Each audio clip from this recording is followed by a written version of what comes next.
noite a todas e a todos.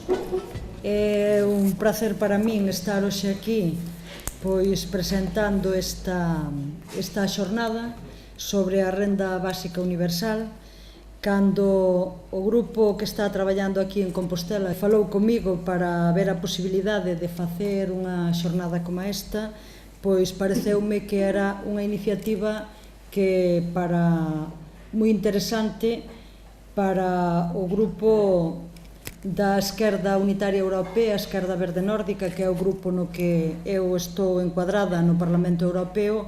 Tamén me vai permitir aprender moito máis sobre este tema.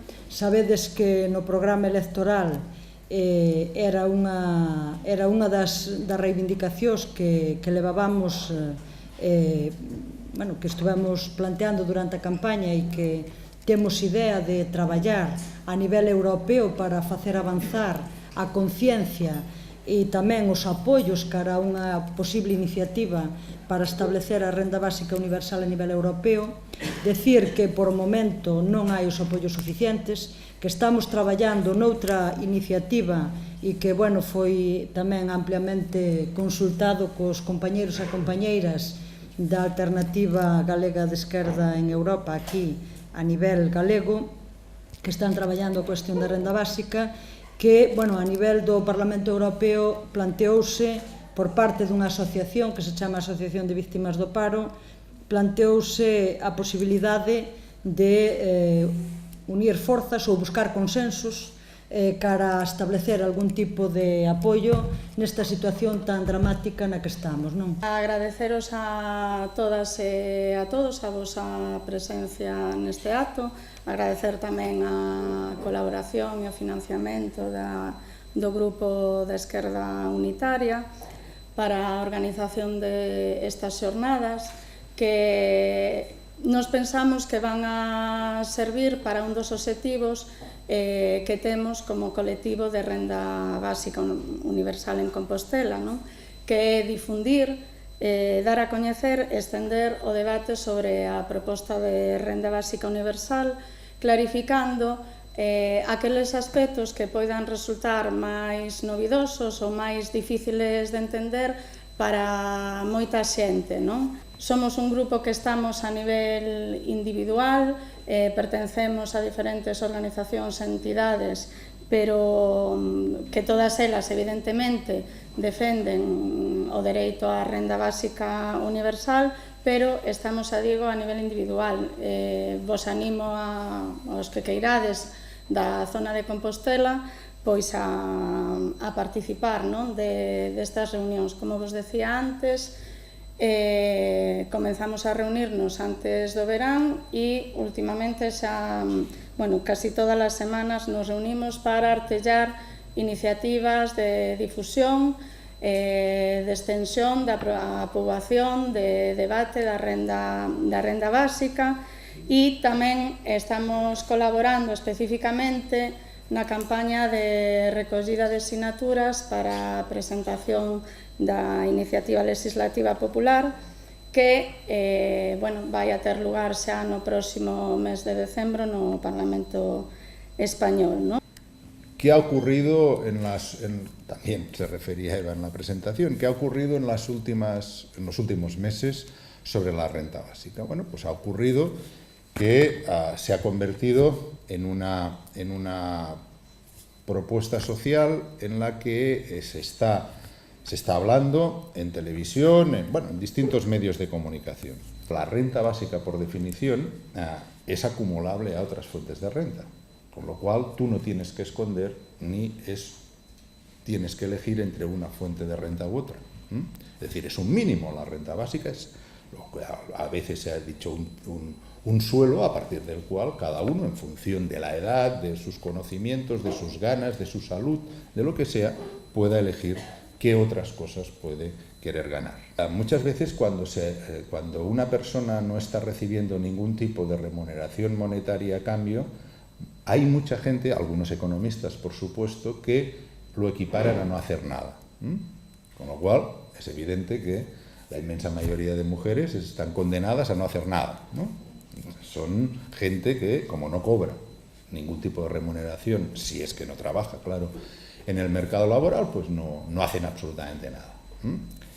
Y luego, evidentemente, también queda descartado pues, el trabajo voluntario, que también puede recibir otros nombres, como trabajo evidentemente solidario, trabajo militante, en fin. Si hablásemos en serio de utilidad social del trabajo, algunas personas, sea del sector público o del sector privado, que están ganando mucho dinero, por cierto, no solamente no están haciendo ningún tipo de actividad que pueda ser útil socialmente, sino que podemos hablar directamente de perversidad social en su actividad. Es decir, que esto de ganar algo monetariamente a cambio de una actividad no es equivalente a trabajo. Es verdad que históricamente el concepto de trabajo con remuneración ha colonizado los otros trabajos, ¿no? En Cataluña, en mi nación, se hizo el último estudio que se hizo al respecto, hará años quiere decir unos 10, el Producto Interior Bruto, si se contabilizase el trabajo doméstico, incrementaría un 63-64%. No importa si es el 63, si es el 67, si es el 52, pero estoy hablando de una magnitud importantísima. Una gran diferencia entre lo que ahora debería pagar respecto a lo que debería pagar con una financiación de la renta básica. Esto es lo justo. Es decir, ahora debería pagar, pongamos por caso 2, y debería pagar con la reforma que nosotros proponemos algo así como 22. Seguiría siendo rica, cuidado, no. Claro, porque este es otro de las cosas que me gustaría también, aunque solo que lo tengo que citar, y algunos de ustedes seguro que lo saben, o muchos de ustedes lo saben, pero son cosas olvidadas y hay que recordarlas. Y es, durante bastantes años, en un país que, como ustedes saben, es el campeón del comunismo y de la economía comunitaria, como Estados Unidos, ¿no? Durante las décadas de los 50, 60 y parte de los 70, los más ricos pagaban una tasa marginal impositiva del 93%. ¿Se imaginan? ¿Se imaginan si alguien, por ejemplo Lidia, en el Parlamento Europeo propusiera, no, el 93%, no, el 60%? Podría tener problemas con la justicia o con la sanidad mental, porque esta mujer está loca. Bueno, pues en Estados Unidos, insisto, los más ricos eran los que cobraban $200.000 al año. $200.000 en aquellos años era más que ahora, por supuesto, ¿no? Pagaban, luego claro que habían descuentos, por supuesto, evidentemente, pero pagaban una tasa impositiva del 93%. Y Estados Unidos era Estados Unidos, incluso en la época de la Guerra Fría. Pero es como muchos economistas, porque esto de Estados Unidos tendrá muchos defectos, pero tiene muchas virtudes, y una de sus grandes virtudes para mí son las estadísticas que hace, ¿no? Es lo que Paul Krugman ha dicho, el Big Crunch en cuanto al reparto de la renta. Es decir, a lo largo del siglo XX no había habido menos desigualdad. Claro que había desigualdad, ¿quién lo va a negar? Pero ni mucho menos como entre guerras y a partir de los años 70, por supuesto. Y todas estas cosas, y que el capital se va y esas cosas, bueno, pues al menos allá no se iba, o al menos no se iba con la misma intensidad que nos amenazan. Y además, les voy a decir con toda sinceridad, estaba leyendo un libro hace poco que me ha gustado mucho porque es lo que venía cavilando, y he visto que gente que lo ha estudiado más que yo, pues dice, ¿y si se van qué? Es que el problema es que si se van, pero es que primero ya están fuera. Si se van, ¿qué? Es que nos da la sensación como si se van, que habrá una debacle. En realidad la debacle ya la está provocando los paraísos fiscales, ¿no? Nosotros, cuando digo nosotros, digo Jordi Arcarons, Lluís Torrents, que Jordi Arcarons trabaja en mi facultad, también es catedrático de econometría, y Lluís Torrents trabaja en otras universidades. Lo que hicimos en Cataluña es lo que también hicimos en Guipúzcoa, lo que quizá podemos hacer, según he tenido una reunión esta mañana con algunos diputados de AGE, se llama, o sea, Nova y Izquierda Unida, ¿no?, aquí en el Parlamento gallego, que se podría hacer por Galicia, porque tenemos los datos, lo que nos falta es otra cosa, pero bueno, ahora no quiero molestaros. Pero lo que vamos a hacer es para el Reino de España, Para el Reino de España tenemos casi 2 millones de IRPFs. 2 millones de IRPFs es una buena muestra estadística porque está puesto por comunidades autónomas. Y estos 2 millones de IRPFs creemos que, evidentemente, nos darán unos resultados no exactamente igual que Cataluña o que Guipúzcoa, ¿no? Pero además lo sofisticaremos más para poder tener más respuestas. Incluso pensamos hacer no solamente un umbral de la pobreza del conjunto del reino, sino un umbral de la pobreza por comunidades autónomas. Claro, esto es acorde con la idea de que también nos interesaba cuantificar muy bien quién ganaba y quién perdía. Y gana aproximadamente el 65% de la población más pobre. Más pobre, que ya no es pobre, claro, estamos hablando desde el más pobre a la sexta decila y un poco más, un poco de la séptima. Luego hay un 15% más o menos de la población, en fin, 15 y tal, que se quedaría igual, y luego hay un 15% de ricos, evidentemente, que son los que pierden, ¿no? Pero cuidado que cuando decimos un 60 y pico % que gana, no quiero engañar a nadie. El programa lo que capta es, aunque una persona gane 50 euros al año, sale como ganador. 50 años respecto a la situación actual, claro, ¿eh? Entonces, a lo mejor sería más ajustado a la verdad decir que un 45% gana claramente, luego a lo mejor un 35% pues se queda más o menos igual, porque ganar o perder 50 euros al año, o 100 incluso, puedes decir que te quedas igual. Y luego, evidentemente, las decilas más ricas pierden, ¿no? Pero esto, cuidado además, que es lo que les comentaba de la pequeña intimidad, es haciendo caso de los datos oficiales del IRPF. Unos datos oficiales que vale la pena decir, hacen que en Cataluña, no sé si en Galicia cambiaría mucho o en Extremadura, no lo sé, ya veremos, pero en Cataluña los empresarios catalanes de mediana declaran que ganan de mediana un 30% menos que la mediana de los trabajadores. Fantástico, ¿eh? Es decir, los empresarios catalanes, que como todo el mundo sabe son bastante pobres, ¿no? Pues ganan de media unos 600, 700 euros al mes, ¿eh? Digo de media, evidentemente hay gente que declara más, claro. Esto es importante, ¿eh? Y esto es lo que explica que tuvimos este descubrimiento, los 3 investigadores, que somos o catedráticos o profesores titulares, y hicimos el cálculo, que como nuestros salarios son públicos, ¿no? Pues un tipo como yo, con 12 años de antigüedad, ¿no? Porque también hay que poner la antigüedad, y si no tuviéramos, y que no tenga, claro, ingresos sustanciales de otras fuentes, pues si además eres empresario, pues esto ya casi no cuenta en este salario. Si no tuviera, resulta que formamos parte del 5% más rico de la población catalana. Es impresionante también, ¿no? Lo cual, dices, hostia, bueno, yo trabajo en la Facultad de Economía de la Universidad de Barcelona, que está en Pedralbes, y allá hay gente que no vive como yo, mejor dicho, yo no vivo como ellos, ¿eh? Y esto que no es precisamente uno de los barrios más ricos de Barcelona, ¿no? Ya. Y cuidado también otra cosa que más seria, bueno, esto es muy serio, pero más seria todavía que esto, es que, para que nadie tenga ninguna duda, con la reforma que nosotros hacemos se recoge absolutamente todo lo que ya se recogía antes, ¿eh? Esto es importante, claro, porque si decimos que financiamos la renta básica a cambio de otras cosas, claro, entonces es cuando podemos... Esto sería trampa.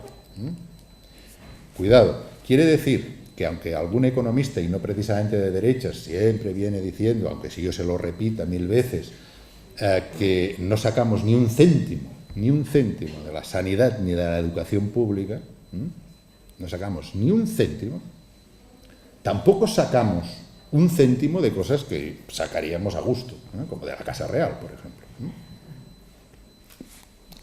De la Casa Real, suprimirla es por una cuestión de higiene pública, pero la Casa Real es verdad que desde un punto de vista de financiación de la renta básica no serviría de mucho. Otras cosas como el ejército, esto ya es más sustancioso, ¿eh? Pero quiero decir, haciendo un esfuerzo de realismo impresionante, pues no sacábamos nada, o sea, de lo que ya se recogía, ¿no? Bien, hay quien, por ejemplo, propone como alternativa, curiosamente como alternativa, como si fuera incompatible, ¿no? Pero como alternativa a la renta básica, y esto también me gustaría decir algunas cosas, porque esto es serio, porque en la situación que estamos, que haya gente que diga esto para oponerse a la renta básica, pues jode, la verdad es que jode. Y opone el pleno empleo a la renta básica, ¿no? Claro, uno dice, vamos a ver, pleno empleo. Hablemos en serio entonces, ¿no? No hay ningún economista, pero de ningún espectro, del espectro político, ni de extrema derecha neoliberal, ni de extrema izquierda, lo que sea, que diga seriamente que habrá pleno empleo en un periodo menor de 20 años. Bien, uno puede decir, bien. Yo ya estoy de acuerdo con el pleno empleo, pero como le decía un periodista de radio ahora antes de venir aquí, la gente tiene la mala costumbre de comer, o es necesario que coma un par de veces al día al menos, ¿no? Y durante 20 años decirle que, hombre, pues aguántate un poco, pues la verdad es que dices, bueno, ¿qué términos estamos hablando?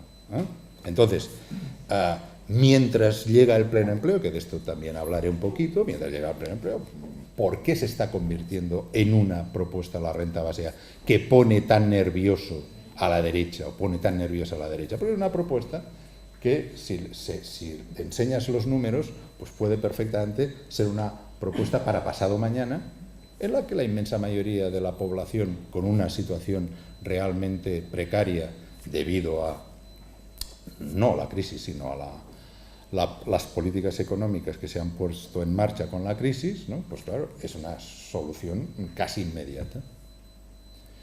Por eso cuando se ha discutido en el Parlamento español 2 veces, porque se ha discutido al menos 2 veces en los últimos 8 o 9 años, toda la derecha, la catalana, la vasca y la española, en esto no tiene ningún tipo de duda.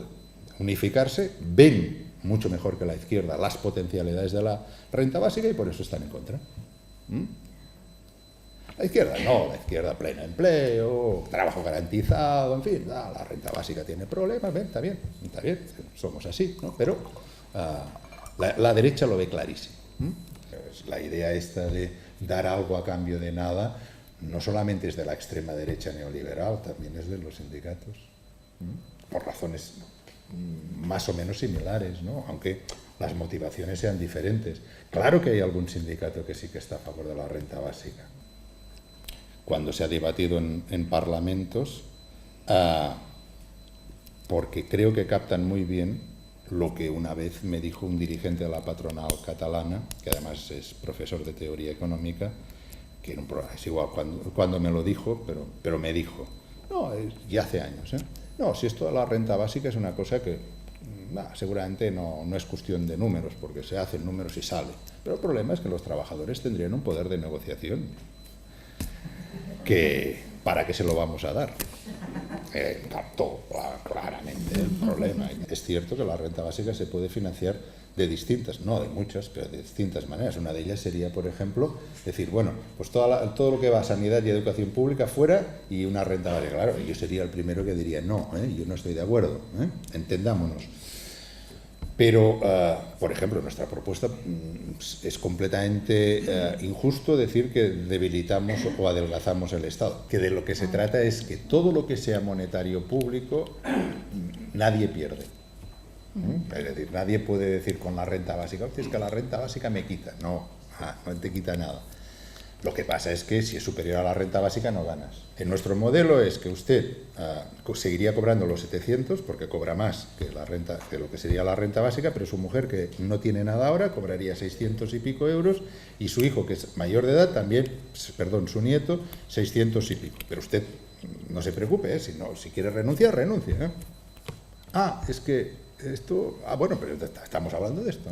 A cuestión do Parlamento Europeo non hai neste momento maioría como para sacar unha proposta da renta básica, vamos, nin de coña, nin siquiera, decíamoslo moi ben tú antes, nin siquiera a esquerda toda acepta esta proposta. Acordouse a nivel dos grupos, de todos os grupos do Estado español,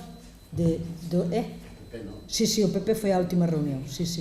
A última reunión que foi esta semana pasada, non esta, anterior, todo o mundo estaba de acordo en que había que, nesa renta mínima, a persona que foi do PP tamén. Pero iso éramos os do Estado español,